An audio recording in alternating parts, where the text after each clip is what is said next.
Ces femmes inquiètent l'antiterrorisme européen. Depuis plusieurs années, l'implication des femmes djihadistes dans les projets terroristes s'est accrue, selon une étude publiée le 31 janvier par le Centre international pour le contre-terrorisme. Les auteurs précisent que dans les 4 pays étudiés, l'Allemagne, la Belgique, la France et les Pays-Bas, le nombre de ces femmes en prison a considérablement augmenté au cours des dernières années, tandis que le nombre d'hommes a diminué. Le profil de ces délinquantes extrémistes violentes affiliées au djihad, comme les nomment les auteurs, est bien connu.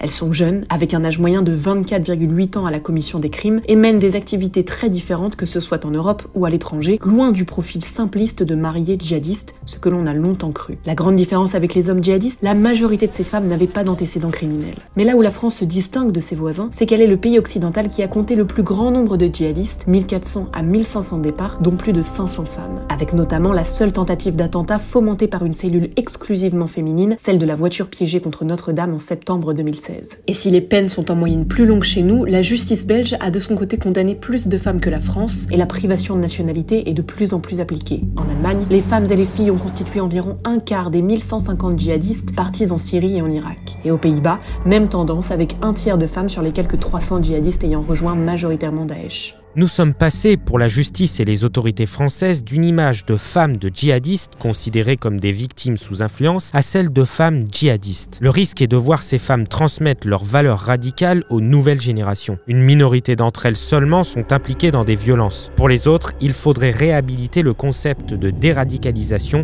souvent très mal vu en France, pour tenter d'agir sur leur manière de voir le monde, l'islam et les valeurs pour leurs enfants. Comme l'explique Marc Ecker, spécialiste des questions de terrorisme et auteur de la partie française de l'étude.